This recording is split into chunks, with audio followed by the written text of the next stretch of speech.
Welcome and thank you for joining us on Birth Mother Matters in Adoption with Kelly Rourke-Scary and me, Ron Rains, where we delve into the issues of adoption from every angle of the adoption triad. Do what's best for your kid and for yourself, because if you can't take care of yourself, you're definitely not going to be able to take care of that kid, and that's not fair. And I know that my daughter will be well taken care of with them. Don't have an abortion. Give this child a chance. All I could think about was needing to save my son.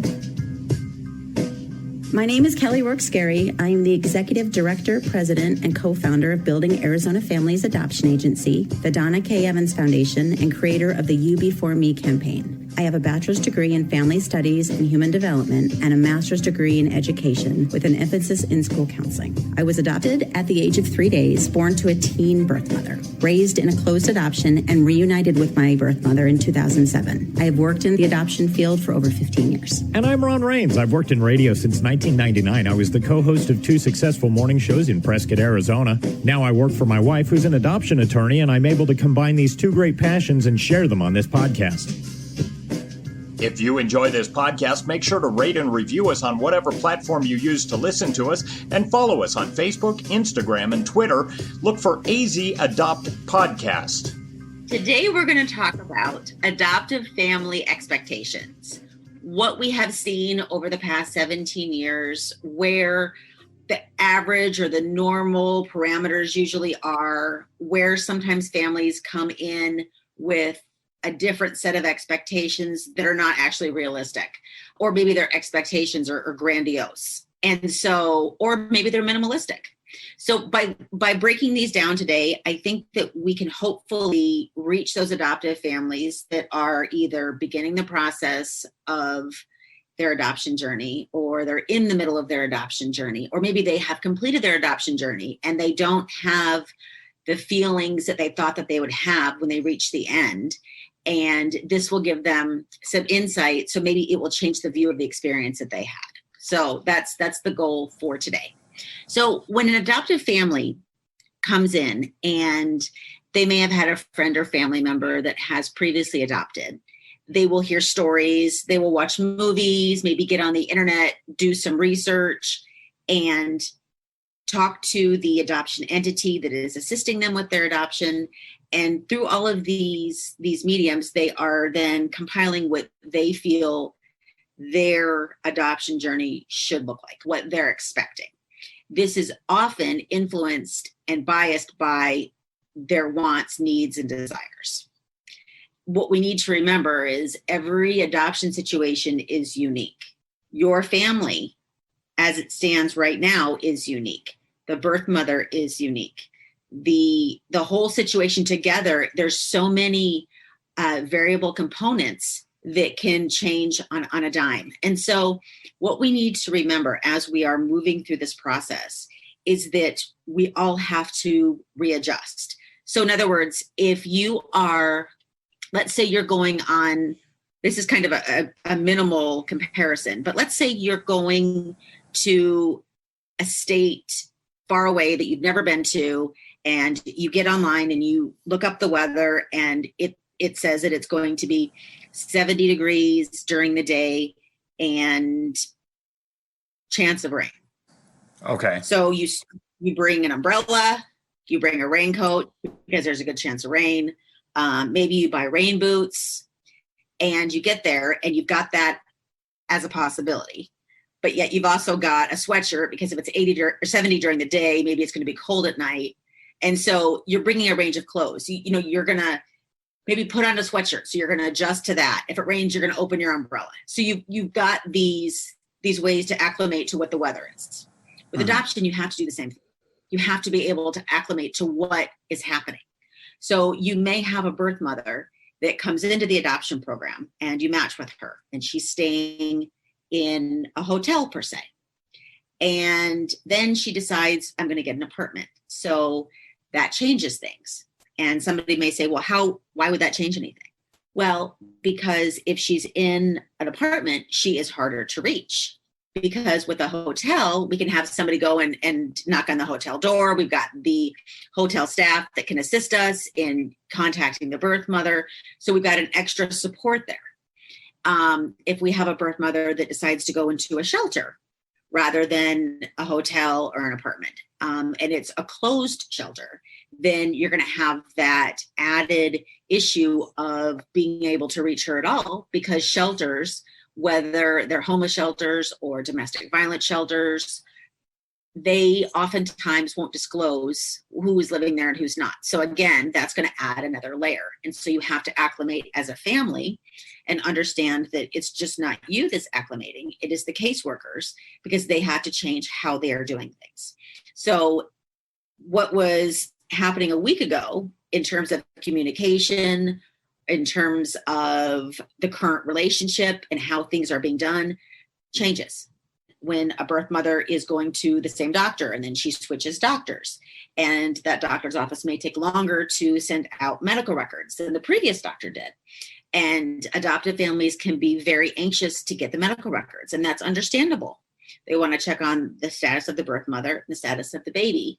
But at the same time, when doctors switch, there are doctors' offices that take significantly longer than other providers. So in understanding this isn't the result or fault of the adoption agency. It is a deviation in the way that things were going. We now have to open the umbrella. We now have to put on the sweatshirt. We now have to, when COVID came in, I mean, we had to put on the sweatshirt, the umbrella, the mask, the facial barrier. I mean, it was, you had to change everything. Isolation suit, right. And so again, this is a process. We don't have a crystal ball. And I think that when we prepare ourselves for something like going to another state with, a varying temperature and one that you're not really familiar with, so you don't understand like that it rains every day in Hawaii, but it can change on a dime. And so with adoption, it's been described before as a roller coaster, and it really is, but it's a roller coaster that you've never been on before. Even if you have adopted before, it's a new roller coaster. The track has changed. And right. And when you're on that roller coaster, you don't get to say, oh, no, I don't want to go on this loop. So I'm going to stop the roller coaster, the cart, and let the guy who's pushing the button at the bottom know that we're going to skip this loop. Well, you can't. In order to get past that loop to the end of the ride, you have to go through that loop. And maybe you didn't see that loop when you stood in line and got in the cart. You didn't realize that there was an upside down loop, but there is.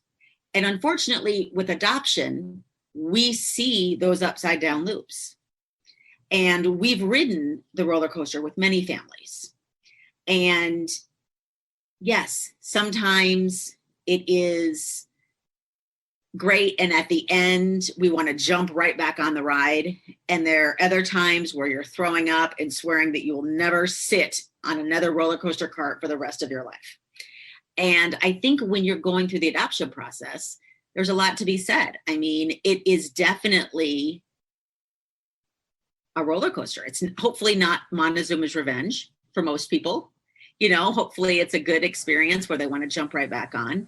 But there are going to be loops and turns and bouts of rain that you're not expecting. And so if you go into it and understand that it's a process, and that the adoption entity that you're working with is going to do the very best they can to navigate through these uncharted waters, because every adoption, again, is unique and new. Even a birth mother that has placed before, we will have some idea of how she does things. That doesn't mean that it's going to be the same experience the second time. There's going to be surprises along the way. Mm-hmm. And again, this is going to be part of your story. So if you look at it like this is part of the journey to grow your family, and understand that there's going to be, hard days where you have to wait a little bit longer for the medical records, or Maybe your birth mother is, living in an apartment and her phone is dead and we can't reach her for a day or two, and understand that these things too shall pass. People lose phone charging cords and they lose their phones, and these things happen. And to just take a deep breath, keep the seatbelt on, and keep your umbrella in your purse. So what is your best advice for an adopting couple as far as gathering that raincoat and bringing the umbrella and being prepared? How do you help them in a situation that you don't know? It's fluid, always fluid, but what do you give them as advice? Okay, really, really, really good question. So there's a couple things that you can do kind of as preventative maintenance. On the front end, as you are preparing for your adoption journey, make sure you talk to a wide range of people who've had very different adoption experiences. Don't speak to everybody who's had the ideal adoption experience, the picture perfect Hallmark experience. Speak to people who've had a disruption. Speak to people who had a rocky adoption journey with a happy ending. Speak to somebody who had a rocky adoption journey with a not so happy ending. Speak to, you know what I mean? You want the full variety, because you want to see what the gamut really is. As you are doing research, make sure that you see exactly what all the possibilities are. What is really happening in the adoption world. It changes so much from year to year, and it's changed by things like a lot of external factors. What's current social services the county is offering, because that is going to impact birth mothers and what they receive from the state. So if the state is currently giving X amount of money in WIC dollars for food stamps, then that is going to affect what the mother is receiving. You know what I mean? So there's so many things that influence that we may not even realize. What is the common drug that is being used on the street? How does that impact everything? Is it a strong enough drug that it's going to make birth mothers not want to go to the doctor because they don't want to be drug tested if their OB does that? That's another factor that you're going to have. So there's external factors. So find out what the current status is. What are the state services that are offered to birth mothers? What has changed in the adoption world? And I think asking that sole question is super important, because we often give updates on what's new, what's different, what's happening. There's also a reason that in Arizona, we are audited and we are relicensed every year. Some states will go a couple years and then be relicensed, but we undergo relicensing every year, which I think is a great thing, because it not only allows us to be transparent, but it also gives reassurance to adoptive families that we are being evaluated by the state and that everything is up to code. And I like that transparency. I think it's a good thing. The other thing that they can do to prepare is ask their case manager to really be upfront with them. Let me know, why was I getting medical records right after her appointment a month ago, but now it's taking like 3 weeks? Is there a reason? Is it, an internal issue? Is somebody out sick? Or is it the doctor's office? You know what I mean? Just so you understand and you're not accusing the wrong person, because sometimes it's completely out of our control. And I think that, really understanding what the issues are will help you deal with your feelings surrounding the expectations that you have created in your head. I want to go back to something you said early on, and it involves the expectations that you've created in your head. But early you said a lot of people come into adoption as an adopting couple, and they have expectations from, for instance, movies, stories they've heard, things they've read, and also just their own internal expectations. What do you think is the biggest source of misinformation or flawed thinking in how an adoption is going to go? Do you think it's movies? Do you think it's, friends telling stories that are full of sunshine and rainbows but aren't exactly realistic? What is the biggest thing that misguides people? Misconception? Yeah. Okay. I think it's actually a combination of all of them. I think when you have situations that are exploited, that are super great and flawless and perfect and unrealistic, and those are given a lot of attention, I think that can skew it. I also think that if you have, a bad situation, like for instance, the Paul Peterson situation, that can put a bad taste in people's mouths as well. And so they can be coming into the adoption process with a negative attitude because they're concerned because of what happened with Paul Peterson, even though the majority of agencies in the United States had nothing to do with him or his situation. And so that can put a negative spin on things. And so really, when you're looking at extremes, throw them both out and aim for the middle, because that's realistic and normal and what is going to happen most of the time. So those of you that are out there listening and you are either in your adoption experience journey right now, or you're looking to embark on one, or you've had a past one, don't stop educating yourself. Keep learning, keep growing, because that is the best thing that you can do. If you're pregnant and considering adoption, we are here for you and understand what you're going through. We've helped hundreds of women place their babies for adoption, and we want to help you as well.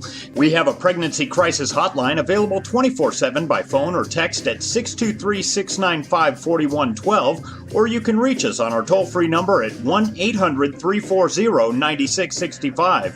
We can make an immediate appointment with you to get you to a safe place, provide food and clothing, and help you get started on creating an Arizona adoption plan, or just give you more information. Check out our blogs on our website at azpregnancyhelp.com and follow us on Facebook, Instagram, and Twitter by looking for AZ Adopt Podcast.